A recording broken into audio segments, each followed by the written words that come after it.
ہماری مدد کیوں نہیں ہو رہی؟ اس پر بھی ہلاکو خان کا واقعہ، میں پھر میری گفتگو ختم۔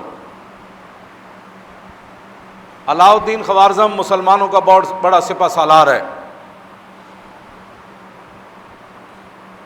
وہ لاکھوں کی فوج لے کر ہلاکو خان کے مقابلے میں گیا۔ عین جب لڑائی کا موقع آیا تو علاء الدین خوارزم نے اپنی فوج کو واپس بھیج دیا اور خود بھی واپس پلٹ آیا کہ ہم نے نہیں لڑنا ہلاکو خان سے۔ لوگوں نے کہا کہ یہ آپ نے کیا کیا ہے، وہ بغداد کی اینٹ سے اینٹ بجانے آیا ہوا ہے اور آپ فوج لے کر واپس آ گئے، کیوں نہیں لڑنا چاہتے؟ توجہ کرنا، ہماری مدد کیوں نہیں ہو رہی؟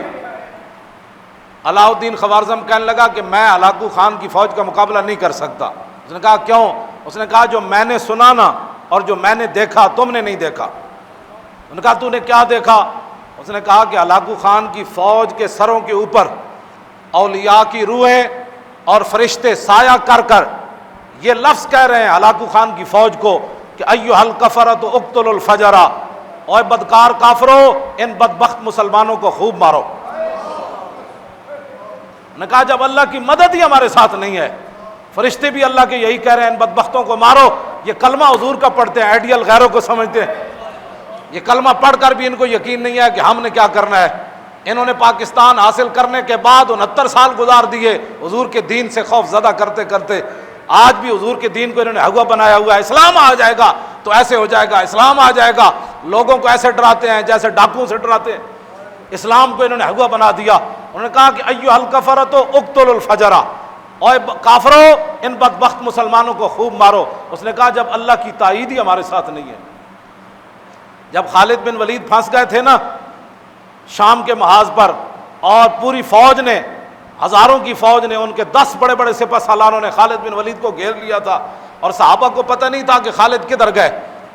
خالد بن ولید تنے تنہا ان کے تعاقب میں نکل کھڑے، انہوں نے پہچان لیا۔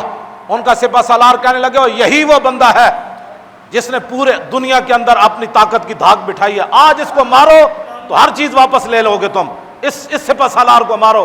خالد بن ولید فرمانے لگے مجھے موت سامنے اس دن نظر آ گئی، میں اپنے گھوڑے سے نیچے اتر آیا، ہزاروں کی فوج کے میں گھر گیا، ان کے سپہ سالار آ گئے۔ آپ فرماتے ہیں کہ ہاتھیوں کی طرح ان کے سپہ سالار تھے جنہوں نے مجھے گھیرا۔ جب خالد بن ولید، اس صحابہ کو پتہ ہی نہیں ہے خالد بن ولید کدھر گئے، تنے تنہا ان کے پیچھے بھاگ کھڑے ہوئے۔